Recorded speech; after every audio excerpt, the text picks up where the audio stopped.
Alright, Overwatch has a serious skin quality problem, and the biggest reason I even want to make this video is because yesterday, when I covered the latest skins, people in the comments said, well, the Tracer doesn't need a special gun, and let me tell you why, because it's just an epic skin. Just an epic skin. Well, sorry to burst your bubble, but even though we're Overwatch 1 players that are used to the epic skin, we also used to get epic skins just by playing the game, not actually paying our hard-earned cash, and the standards have to change. They have changed. We can't just accept something like this for 10 bucks and be like, yeah, it's okay because it's an epic skin. I do not agree with that. And I want to make my point very clear very quickly. In the background, you're seeing some, well, not just legendary skins, but skins that actually costed money, like this Pink Mercy skin, which a lot of people already know. It was a charity event. If you bought the Pink Mercy skin, it was donated to charity and you got a skin in return. It was Blizzard knowing that you're going to pay for a skin. That's the biggest point here. Blizzard knew you're going to spend money on a skin. What did they provide in return? Not only something that completely reimagines Mercy, no. We had sound effects on her abilities. We had freaking sound effects on the when you fly, when you ult, when you heal, when you damage. And furthermore, if we even just go to the next skins, right? The skins that you have to pay maybe not as much. This Genji skin you're looking at was a $10 skin. This is what happened. When Blizzard wanted to charge you a pretty penny, they gave you freaking Lava Genji, man.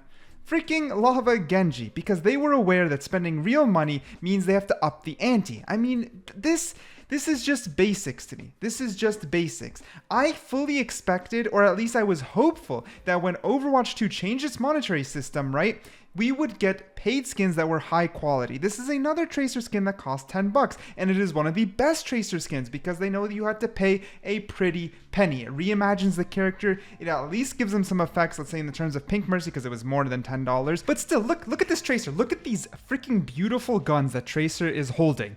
This is what used to cost $10 if Blizzard wanted to charge that pretty penny, and now you get this.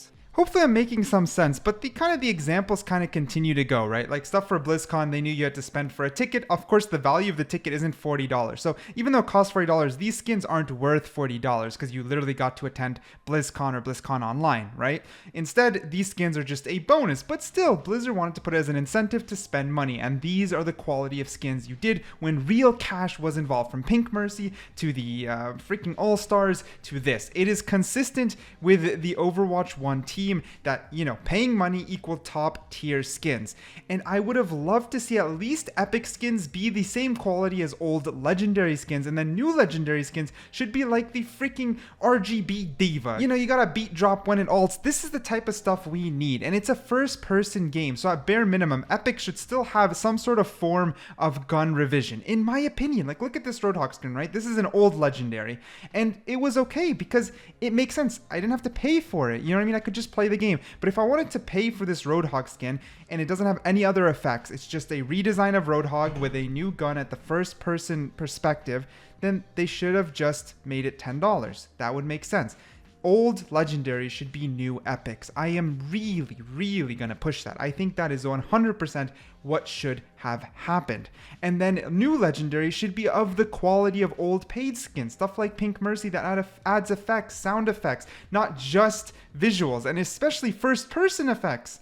You gotta give us the first person effects, because guess what? Overwatch is a first person game. Now, people are gonna hate me for drawing any sort of comparison, but I'd like to real quick. So I'm gonna draw comparisons to Valorant, which is also a very greedy game in terms of its monetization. So I wanna put that out there. I'm not defending it exactly, but I just wanna give a good example that I have here. So if I pop this on screen, this is a gun in Valorant, okay?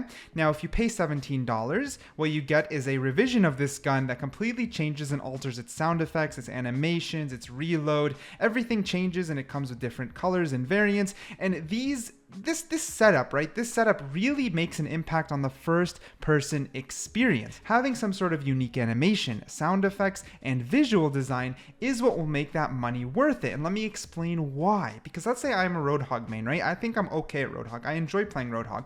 Okay.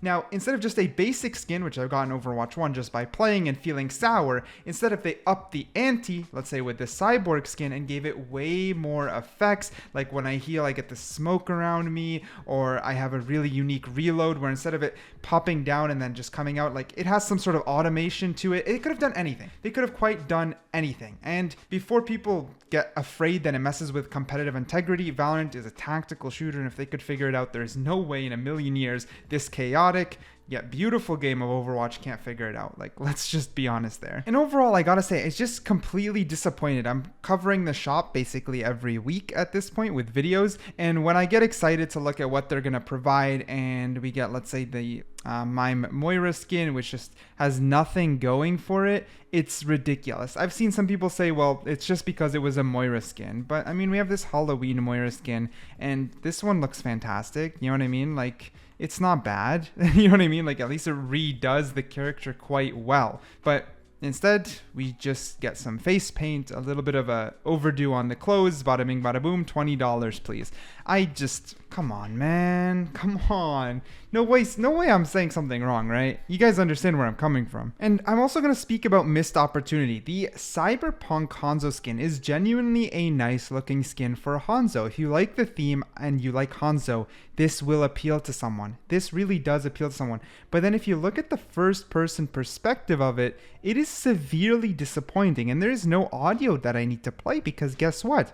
Everything sounds the same, everything looks the same, everything is the same. Instead of having his dragon be a different color or hologram or something cool, instead of having some shooting sound effects, or when you kill an enemy, having a nice little sound effect on that. There's nothing. There is nothing. There is nothing. There is no shiny little tip on your arrow. There is absolutely zero amount of effort when it comes to the first person's perspective. It's just not there. You literally get a yellow bow and a yellow glove. It is disgusting. Honestly, it doesn't even look good. It doesn't even look good. This skin's ruined by its first-person perspective, which is all you'll ever see unless you're emoting. Like, come on. Overall, I'm just disappointed because I think, unlike, I used Valorant as a parallel, but funny enough, I think unlike Valorant, which because it's a tactical shooter has its limitations, and on top of that, they don't want to change the skins of the agents in Valorant, Overwatch has already taken that step. They're willing to add a lot of effects, as we've seen, it's just not very often. We've seen a complete rework of the model in the third person. We've seen reworks of every ability. We've seen reworks of the gun and all the first person perspectives. Like, they've shown us that they're willing to, right? That's not the question. That's not a matter of like, will Blizzard do it? They've done it. It's more, will they make it a new standard? And the thing about it is Blizzard used to be a company that took a long time to make stuff, but the quality was there, right? It was about polish, quality, and value. And it's just crazy because they could really pioneer a lot of things, reworking the battle pass, having top quality cosmetics, and just really pouring and being one of the best. And they can do it. Like, I know they can. That's the thing. I believe they have the technical skill, the funds, and the money.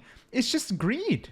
It's just greed in the way between what we have and what could be. But I don't want to give up hope, and the main reason is because they are willing to rework the reward system. They're willing to look at the battle pass. Those are a little bit more core mechanics than design, but I really hope they're willing to up the ante. The Genji skin was a great idea of a mythic skin, and I think mythic skins are great, but what looked like happened, I mean, right now we only have Genji, but I'm just afraid that mythic skins will be everything I'm talking about, but then they're just going to price them ridiculously, but only time will tell.